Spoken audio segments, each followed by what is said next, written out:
हरे कृष्णा, राधे राधे। दोस्तों, स्वागत है आपका हमारे चैनल शिखा भक्ति धारा में। आप सभी लोगों को पढ़ने वाली इस अपरा एकादशी की हार्दिक शुभकामनाएं।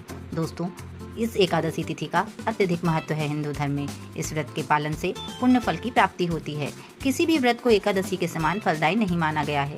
आज हम आपको अपने इस वीडियो में अपरा एकादशी की किस प्रकार से पूजा करें, क्या पूजा के नियम है, उसके बारे में विस्तार से जानकारी देंगे। तो चलिए वीडियो शुरू करते हैं। दशमी के दिन व्रत से पूर्व सात्विक आहार लेना चाहिए और ब्रह्मचर्य का पालन करना चाहिए। एकादशी के दिन व्रत का संकल्प लेकर ही भगवान विष्णु और माता लक्ष्मी की पूजा करें। दिन में सोने से भी बचें और अपने मन को नकारात्मक विचारों से दूर रखें। द्वादशी के दिन ब्राह्मणों को भोजन कराकर फिर स्वयं अपना व्रत खोलें। इन नियमों का पालन करने से एकादशी का पूर्ण फल प्राप्त होता है। अपरा एकादशी सिर्फ उपवास भर नहीं बल्कि आत्मशुद्धि, कल्याण और मोक्ष का रास्ता खोलने वाला दिन माना जाता है।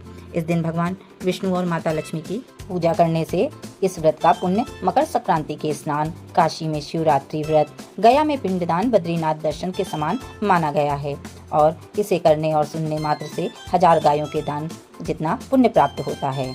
ये व्रत न केवल धार्मिक दृष्टिकोण से बल्कि वैज्ञानिक रूप से भी महत्वपूर्ण है, क्योंकि इस उपवास से मानसिक शांति के साथ साथ शारीरिक सेहत का भी लाभ मिलता है। इस दिन व्रत या उपवास रखने से जाने अनजाने में किए पाप खत्म होते हैं।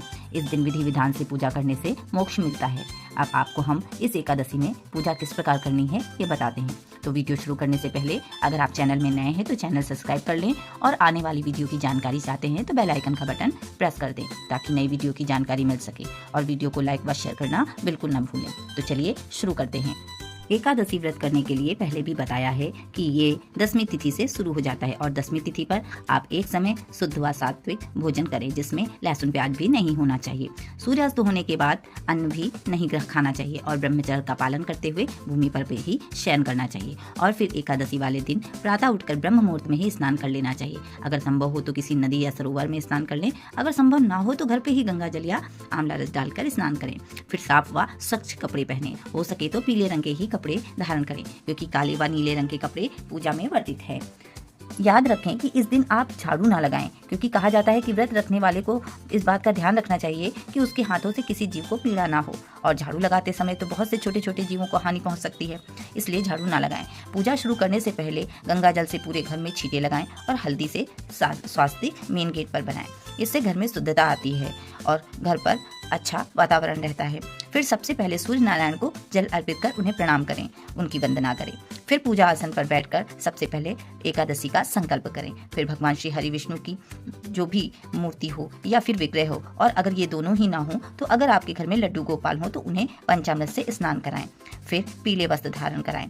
प्रभु पीताम्बरधारी होते हैं इसलिए उन्हें पीला वस्त्र ही धारण कराएं। सुंदर श्रृंगार करें, सुगंधित चंदन भी लगाएं। इसके बाद भगवान श्री हरि के आगे घी का दीपक भी प्रज्वलित करें और उस दीपक का भी पूजन करें। फिर धूप दीप अर्पित करें और भोग में भगवान को तुलसी दल अर्पित करें। याद रखें, तुलसी दल दशमी तिथि को ही तोड़ लेना चाहिए क्योंकि एकादशी तिथि पर तो देवी तुलसी भी श्री हरि के लिए एकादशी का उपवास रखती हैं और उन्हें एकादशी के दिन न जल देना चाहिए और न ही तोड़ना चाहिए।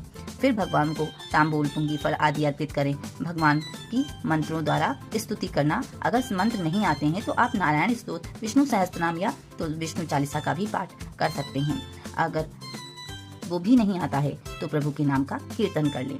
उसके बाद फल व मिठाइयों का भोग लगाएं। एकादशी पे भगवान को पीले मखाने की खीर का भोग अवश्य ही लगाएं। ये आप फिर उसके बाद आप पूजा के बाद व्रत कथा का श्रवण अवश्य करें।